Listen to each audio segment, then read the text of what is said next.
तो दोस्तों मैंने अभी अभी आपको बताया कि इस चेस बोर्ड के अंदर बहुत सारे डेटा है, राइट। तो हम एक एक करके डेटा को समझते हैं, डेटा को बाहर डालते हैं, डेटा को हम लिख डालते हैं एक चीट शीट पे कि जिससे हमें डेटा को क्रिएट करने का पता चले, ठीक है। तो अभी के लिए मैं क्या करूँगा, जल्दी से एक नया फोल्डर बना देता हूँ डेटा करके, और इसके अंदर अभी के लिए मैं एक टेक्स्ट फाइल बना देता हूँ कि जिसके अंदर हम सारा का सारा जो भी डेटा हम अभी एनालाइज करते हैं, ठीक है। फ्यूचर में भी हम एनालाइज करेंगे तो वो भी हम डालते रहेंगे, लेकिन अभी के लिए अभी वो हम डाल देते हैं, ठीक है। हम अभी हम जो देख सकते हैं वो सारा का सारा डेटा डाल देते हैं। तो पहली चीज़ बहुत ही ऑब्वियस है कि ये स्क्वायर है तो एक स्क्वायर का कलर है, राइट। तो वो एक डेटा हो गया। तो स्क्वायर का कलर है, स्क्वायर का colour, let's write like this square colour. और मैं जेसन भी बना सकता हूँ, वैसे इसको अगर जेसन बना देना हो तो सही रहेगा। रीनेम, काफ़ी लोगों को जेसन पता भी नहीं होगा। जेसन कुछ नहीं होता यार, जेसन में क्या होता है, की वैल्यू पैर होती है, ठीक है। सो लेट मी से स्क्वायर कलर, और वो हो सकता है, क्या हो सकता है, वो कॉमा सेपरेटेड वैल्यूज में रखेंगे जो भी पॉसिबिलिटीज होती है उसको। तो वो हो सकता है ब्लैक या फिर हो सकता है वाइट, ठीक है। अभी के लिए ये यहाँ पर ग्रीन है और क्रीम है, लेकिन जनरली वही होता है, ठीक है। तो अभी के लिए हम ऐसे ही रखते हैं, ओके। दूसरी कौन सी चीज़ है जो कि डेटा है, अगर आपको दिखेगा तो square IDs, okay. Square ID, right, square ID एक डेटा है, अभी आपको दिख रहा होगा। लेट्स से यहाँ पर आपको ये दिख रहा है 3 है, तो ये रॉ का नंबर है, ठीक है। जो कि रॉ के नंबर होते हैं वो न्यूमरिक होते हैं, 1 2 3 4, 1 से लेके 8 तक रॉ है, ठीक है। और जो भी ये हॉरिजॉन्टल सॉरी जो भी ये वर्टिकल चीज़ है, वर्टिकल चीज़ें जो है वो है अल्फ़ाबेट में, ठीक है। यहाँ पर आपको ए दिख रहा है, यहाँ पर आपको कॉर्नर में दिख रहा होगा।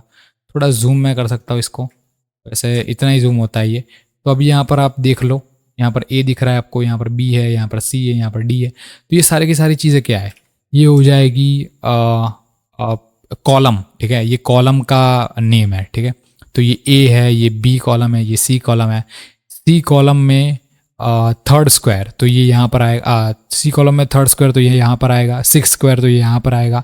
तो ये सब क्या हो गया, ये सब हो गया आईडी। हर एक स्क्वायर का एक यूनिक आइडेंटिफायर होता है जिससे हम स्क्वायर को आइडेंटिफाई कर सकते हैं, ठीक है। तो ये हो गया अपना आईडी, तो वो हो जाएगा स्क्वायर का आईडी, जिसमें 64 पॉसिबिलिटीज़ है, पॉसिबल, ओके। 64 वैल्यूज पॉसिबल है टोटल, ओके। यूनिक आइडेंटिफायर होता है सबके लिए वो। अभी और एक चीज़ अगर आप ध्यान से देखोगे तो, और कोई चीज़ अगर आपको दिखेगी तो पीस, राइट, पीस होता है। तो पीस भी होते हैं, पीस एक प्रकार का क्या है, टोटल 12 पीसीज हैं, ओके। 12 पीसीज आपको दिखेंगे। यहाँ पर 6 हैं, 6 वाइट के हैं और 6 ब्लैक के हैं। ये कैलकुलेट करके मैं यूनिक पीसेस की बात कर रहा हूँ मैं, ठीक है। ऐसा आप मत समझना कि यहाँ पर तो बहुत सारे पॉन्स है, पॉन ही 6 से ज़्यादा है तो आप 6 पीस कैसे कह सकते हो एक कलर के। नहीं, मैं यूनिक की बात कर रहा हूँ। यूनिक का मतलब ये होता है कि जो भी डिस्टिंक्ट होता है वो, मतलब अगर 4 बार पॉन आते हैं तो हम उसे एक ही बार गिनते हैं, ठीक है। इसको यूनिक बोलते हैं।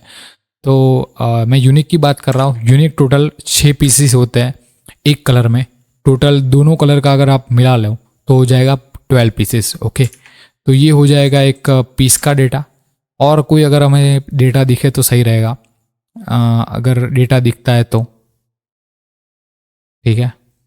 अभी के लिए मुझे ये डेटा सफिशिएंट लगता है काम शुरू करने के लिए, तो अभी के लिए इससे ही काम शुरू करते हैं अपन लोग, ठीक है। ज़्यादा हमें कंफ्यूज नहीं करना चीज़ों को।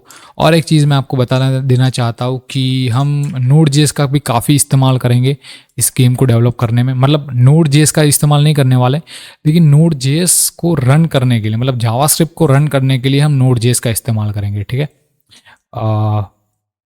सिर्फ टेस्टिंग के लिए यूज़ करने वाला है, ठीक है। तो आप घबराना मत कि यार पूरा नोड जेएस यूज़ होगा क्या। नहीं भाई, आपको नोड जेएस पूरा सीखने की ज़रूरत नहीं है, आपको कुछ करने की ज़रूरत नहीं है। आपको सिर्फ इंस्टॉल करना है नोड जेएस और अपने सिस्टम पे रखना है, फिर मैं जैसे बोलूँगा वैसे आपको करता जाना है, ठीक है।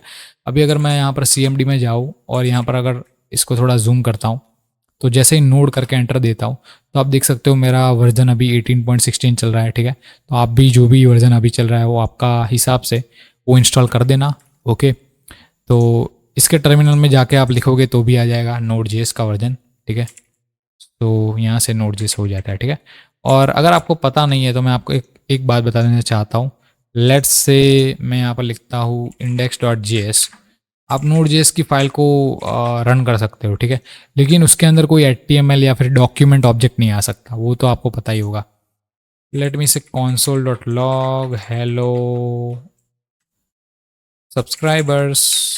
अगर आप सब्सक्राइबर नहीं है तो सब्सक्राइब कर देना चैनल को। Node index.js। ओके, तो आप देख सकते हो यहाँ पर हेलो सब्सक्राइबर आ गया, ठीक है। तो मैं इसको काफ़ी सही से यूज़ कर सकता हूँ ये चीज़ का, और अगर कुछ मुझे एक्सपेरिमेंट करना है गेम के अंदर तो वो मैं डाल सकता हूँ, ठीक है। ये बहुत ज़रूरी चीज़ हो जाएगी Node.js इंस्टॉल करना, क्योंकि हम बहुत सारी लॉजिकल चीज़ें करेंगे तब ये काम आएगा। और अगर आपको ये कमांड नहीं डालनी तो आप इस पर क्लिक करके भी रन कर सकते हो, ठीक है। आप देख सकते हो यहाँ पर हेलो सब्सक्राइबर आ गया है।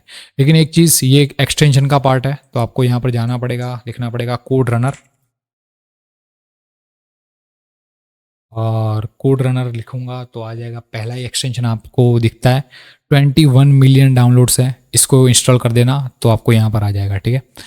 अभी अभी के लिए हम इसको मिटा देते हैं, अभी इसकी ज़रूरत नहीं, डिलीट की कर देता हूँ फाइल को, index.js की। तो डिलीट करने के बाद यहाँ पर हम जा जाते हैं वापस।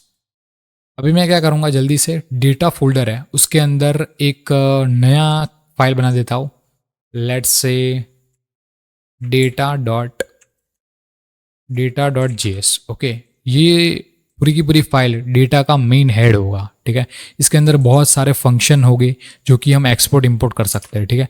अगर आपने नहीं देखा, अगर आपने नहीं सीखा अभी एक्सपोर्ट इंपोर्ट के बारे में, ES6 नेटिव मॉड्यूल्स का नेटिव ES6 मॉड्यूल्स का सपोर्ट आ गया है ब्राउज़र्स के अंदर। अभी आप ब्राउज़र के अंदर भी एक्सपोर्ट और इंपोर्ट कर सकते हो, ठीक है, इसको इस्तेमाल कर सकते हो। तो हम यहाँ पर एक एक्सटर्नल स्क्रिप्ट भी डाल सकते हैं अगर हमें डालनी है तो। इस आर्टिकल में पूरा का पूरा दिया हुआ है। Let me directly go to the article, और उसका एग्जैक्टली नाम मुझे याद था, ES मॉड्यूल करके। तो let's directly go to that article. तो ये साइड पॉइंट करके आपको आर्टिकल दिखेगा, इसके अंदर है, ठीक है। अभी यहाँ पर आप डायरेक्टली एक्सटर्नल स्क्रिप्ट भी डाल सकते हो अगर आपको डालनी है तो। Let's directly give that, okay. तो इनिशियलाइज़र जो होता है वो यहाँ पर हम डाल सकते हैं। तो यहाँ पर मैं एक फाइल बना देता हूँ index.js, जो कि क्या करेगी कि जो इनिशियलाइज होता है, इनिशियलाइजेशन का लॉजिक सारा का सारा होता है, वो index.js हम यूज़ कर सकते हैं, ठीक है, इसके लिए। तो यहाँ पर मैं लिखूँगा src, यहाँ पर हमें लिखना है index.js, और सारा का सारा कोड मैं यहाँ पर Ctrl+X करके इसके अंदर डाल दूंगा। फिर भी सारी की सारी चीज़ें वैसे ही काम करेगी, आई थिंक, ओके। आप देख सकते हो यहाँ पर वैसे ही काम कर रही है, ओके। तो इसके अंदर सारा का सारा इनिशियलाइजेशन का लॉजिक मैं लिख सकता हूँ ईजीली, ओके। बहुत ही ईजी होने वाला है ये सारी चीज़ें। तो आई होप आप समझ गए हो मैं जो भी बोलना चाहता हूँ। अभी यहाँ पर मैं क्या कर सकता हूँ कि जो भी मैंने डेटा लिखा है, लेट्स से अभी मैं डेटा जेसन में जाऊँ तो यहाँ पर बहुत सारा डेटा है, इसको मैं कन्वर्ट कर सकता हूँ डेटा के बहुत सारे पीसीस में, और इसको रीयूज़ कर सकता हूँ, ठीक है। तो अभी के लिए हम क्या करेंगे, स्क्वायर को कन्वर्ट कर देंगे, ठीक है। स्क्वायर को डेटा के अंदर कन्वर्ट करने की कोशिश करेंगे। तो इसके लिए हम क्या करेंगे, फंक्शन का यूज़ करेंगे। लेट्स मी, तो मैं यहाँ पर लिखूँगा फंक्शन, और उसके बाद मैं लिखूँगा स्क्वायर, ओके। अभी मैं अपर केस का ही यूज़ करता हूँ, मतलब अपर केस नहीं लेकिन कैपिटल लेटर का यूज़ करता हूँ अभी के लिए स्टार्टिंग में, ठीक है। और मैं जैसे ही यहाँ पर रिटर्न करूँगा तो मैं यहाँ पर रिटर्न में एक ऑब्जेक्ट रिटर्न करूँगा, ओके। फंक्शन से हम इजीली ऑब्जेक्ट रिटर्न कर सकते हैं, आपको पता है जावास्क्रिप्ट कैसी लैंग्वेज है। अभी अगर मैं इसको साइड बाय साइड खोल के रखता हूँ, लेट्स से स्क्वायर कलर मुझे रिटर्न करना है, वो ब्लैक हो सकता है या वाइट हो सकता है। स्क्वायर आईडी चाहिए, 64 पॉसिबल आईडीज है टोटल, और पीस है तो टोटल 12 पीसीस है, ठीक है। तो अभी के लिए मैं एक डमी स्क्वायर रिटर्न कर सकता हूँ। लेट्स से मैं ऐसे कुछ अपना फॉर्मेट रखूँगा। अगर कलर आएगा स्क्वायर का then it can be black actually, okay, ऐसा कुछ मैं रख सकता हूँ। फिर दूसरी कोई चीज़ आ सकती है, let's say ID, square ID आती है वो, तो दैट्स गोइंग टू बी 6 7 या फिर E7 E6 ऐसा कुछ लिख सकता हूँ। E5 लिख देता हूँ अभी के लिए। एंड और एक चीज़ है पीस, ओके, कि इस स्क्वायर के ऊपर कोई पीस है या नहीं है। अगर पीस होगा तो मैं उसका ऑब्जेक्ट रिटर्न कर दूंगा, ठीक है। वो भी मैं आपको बताऊंगा कि कैसे हम बनाने वाले हैं, लेकिन अभी के लिए मैं नल रख सकता हूँ। अगर पीस नहीं होगा तो फिर मैं नल रिटर्न करूंगा, ठीक है। अगर पीस नहीं होगा तो मैं कुछ नहीं रिटर्न कर सकता, ऐसा भी हो सकता है, लेकिन ये थोड़ा साफ सुथरा लगता है, ठीक है, इसलिए मैं ये कर रहा हूँ। ओके, तो ये हो गया अपना जो भी आप बोल सकते हो वो, ठीक है।